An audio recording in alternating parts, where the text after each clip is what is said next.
जय हिंद, नमस्कार। मैं अंबर जैदी स्वागत करती हूँ आप सबका एक बार फिर से हमारे आज के कार्यक्रम में और कई सारे बड़े अपडेट्स लेकर आप सबके सामने हाजिर है। और बड़ी-बड़ी खबरें आ रही हैं कि NSA Ajit Doval home secretary और आईबी चीफ की हाई लेवल मीटिंग हुई अमित शाह जी के साथ, जो हमारे के गृह मंत्री हैं। बड़ी खबर है। उसके साथ-साथ ये भी खबर आ रही है कि कुछ बड़ा होने की उम्मीद है, क्योंकि जो एनडीए पार्लियामेंट्री मीटिंग है वो कल होनी है। 5 अगस्त है, कल 5 अगस्त को ही जो जम्मू कश्मीर है उसमें आर्टिकल 35 को अब्रोगेट किया गया था। साथ ही साथ ये भी है कि 5 अगस्त को ही शेख हसीना का बांग्लादेश से आउस्टर हुआ था। तो कई सारे बड़े अपडेट के साथ हम हाजिर हैं। क्या कुछ इन बड़े जो अपडेट्स और जो बड़ी खबरें आ रही हैं इससे हो सकता है, क्योंकि आज जो हमारे एक्सटर्नल अफेयर्स मिनिस्टर हैं जयशंकर जी, उनकी मुलाकात प्रधानमंत्री मोदी से हुई और साथ ही साथ राजनाथ सिंह जी ने जो ये मीटिंग है उसको चेयर किया। जेपी नड्डा और जी पीयूष गोयल जी और किरेन रिजिजू जी इसमें शामिल रहे। और कल यानी कि जो बीता हुआ कल है उसमें प्रधानमंत्री मोदी और होम मिनिस्टर अमित शाह और प्रेसिडेंट मुर्मू की भी मुलाकात हुई। तो ये बड़ी-बड़ी जो मुलाकातें हैं, इसके पीछे क्या कुछ होने की उम्मीदें हैं, इस पर हम बात करेंगे। जैसे कि हमने बात की कि 5 अगस्त है, 5 अगस्त बड़ा दिन, क्या कुछ हो सकता है, इन पॉसिबिलिटीज पे हम बात करेंगे। हमारे साथ मौजूद है उमेश जी। हालांकि उमेश जी की तबीयत ठीक नहीं है, बट जैसे कि हम जानते हैं कि कुछ बड़ा हो सकता है। पहले भी हमने इस तरह की जब अपडेट्स आए थे उस पर शो किया था। उसके बाद आपको याद है कि जम्मू और कश्मीर में ऑपरेशन महादेव हुआ। तो जो हम आपके सामने आज ये अपडेट्स लेकर आए हैं, ये खबरें मिल रही हैं और इससे क्या कुछ बड़ा हो सकता है, ये चर्चा का विषय है। कई सारे बड़े सवाल। उमेश जी, बहुत स्वागत। जय हिंद, नमस्कार।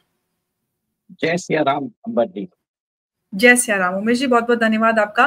उमेश जी, कई सारे बड़े अपडेट्स हैं कि किस तरह से बड़ी-बड़ी मीटिंग्स हो रही हैं, बड़े हाई लेवल मीटिंग्स हो रही हैं, जिससे ये उम्मीद लगाई जा रही है कि कल के दिन बड़ा कुछ हो सकता है। क्या कुछ अंदाज़ा लगाया जा सकता है? ये भी खबर आ रही है कि जम्मू एंड कश्मीर को स्टेटहुड का दर्जा दिया जा सकता है। और बांग्लादेश को भी कुछ लेकर खबरें आ रही हैं कि बांग्लादेश के हवाले से भी कुछ हो सकता है।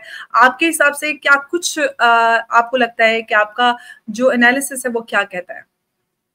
देखिए, सबसे पहली बड़ी बात तो ये है कि एनएसए चीफ अजीत डोभाल वो इस होम मिनिस्टर अमित शाह जी से मिले हैं।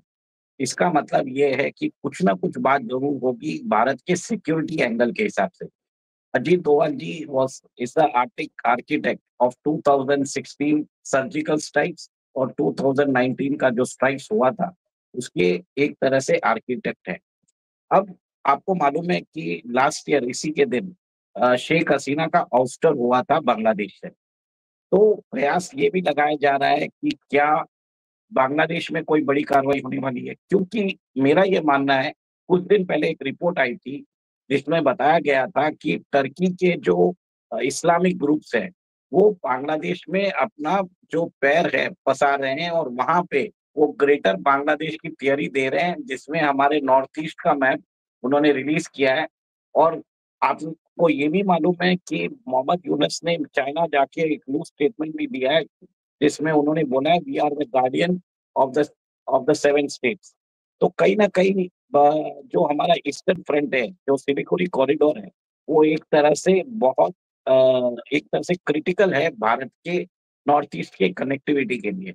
और इसी के दौरान आपने देखा है कि कैसे भारतीय सरकार ने डोकलाम तक वहाँ पे एक ऑल वेदर रोड का निर्माण किया है। और अमर जी, ये भी अपने को समझने की बात है कि कुछ दिन पहले हमने अल्फा के ऊपर स्ट्राइक्स की थी म्यांमार में। अब क्या बारी हाँ है जी। बांग्लादेश में करने की? क्योंकि आपको मालूम है कि कुछ ही दूर 20 किलोमीटर दूर बांग्लादेश जो एक एयर स्ट्रिप था, जो वर्ल्ड वॉर 2 के टाइम पे बनाया था ब्रिटिश को वापस वो रीडेवलप कर रहा है। वहाँ पे भी वो टर्किश कंपनी इन्वॉल्व्ड है। तो टर्की का प्रेज़ेंस बहुत हद तक बढ़ चुका है बांग्लादेश में।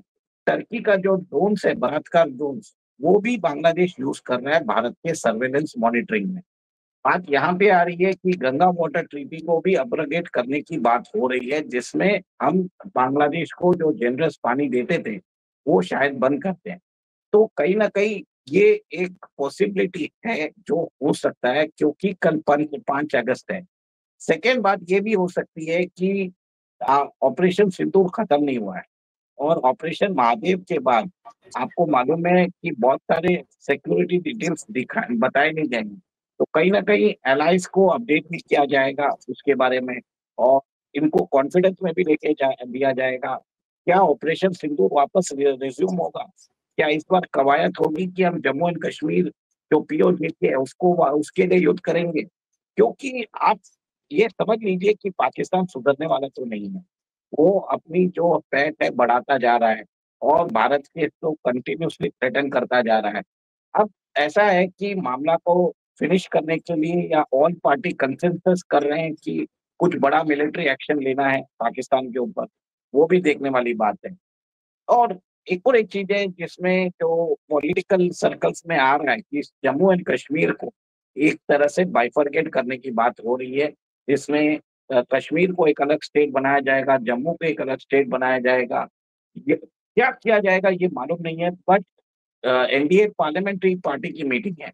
तो इसका मतलब ये है कि कुछ ना कुछ मोशन लेके आया जाएगा, क्रिटिकल मोशन, और इसके अंदर एलाइज़ को अपडेट किया जाएगा, उनकी सहमति ली जाएगी और उसके बाद ही प्रोसीड किया जाएगा।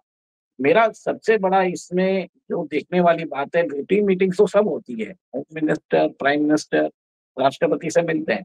एनडीए पार्लियामेंट्री पार्टी की मीटिंग जो होती है, वो बहुत क्रिटिकल होती है। इसका मतलब ये है कि कुछ पेंडिंग बिल भी ला सकते हैं या कुछ नया कुछ कर सकते हैं।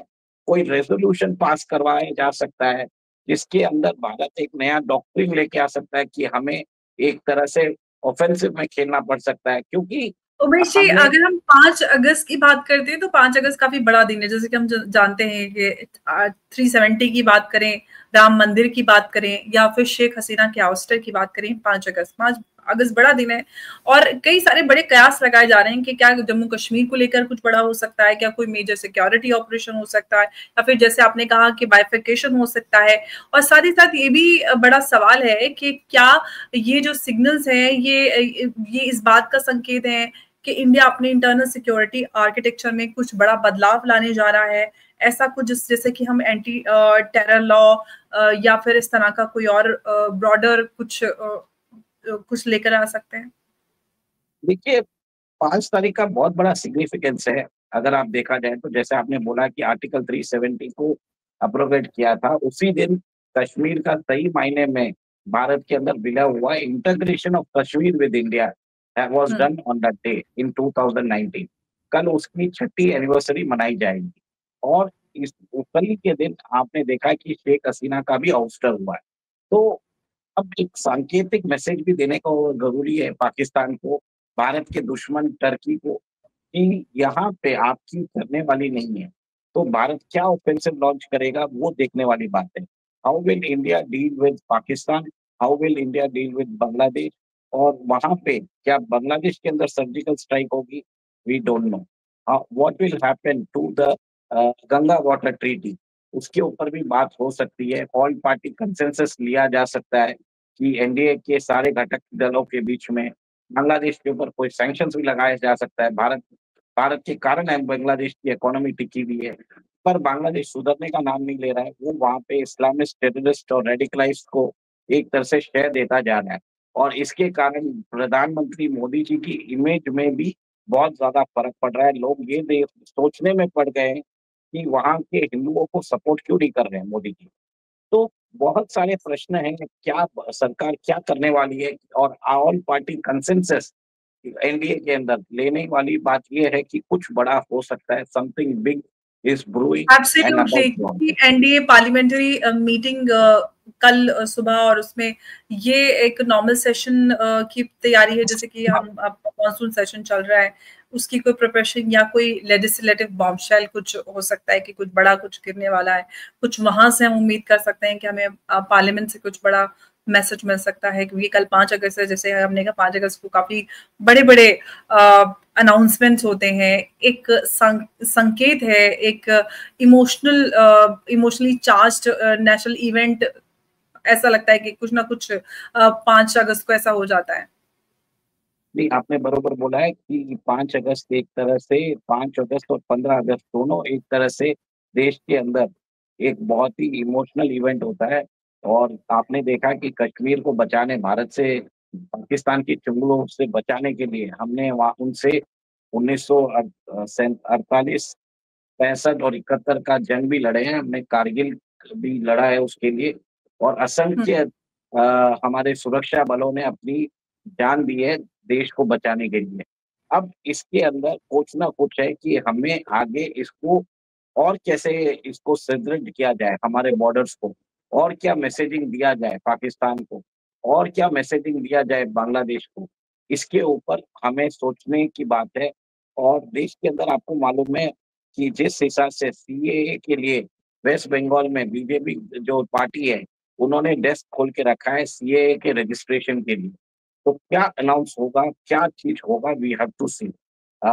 ये भी एक और एक चीज देख लीजिए, देश के अंदर ये एसआईआर चल रहा है जिसमें वोटर्स का वेरिफिकेशन भी हो रहा है।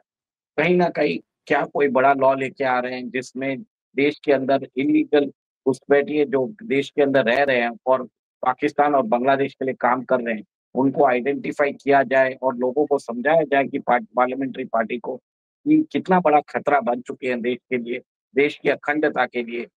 हमें कुछ मालूम नहीं है, पर आप ये देखिए जितने भी बीजेपी रूल स्टेट्स है वहां पे कार्रवाई हो रही है जिसमें इलीगल इमिग्रेंट्स को, जो घुसपैठिए उनको उनको आइडेंटिफाई किया जा रहा है, उनको डिटेंशन सेंटर में भी कुछ लोगों को ले जाया गया है।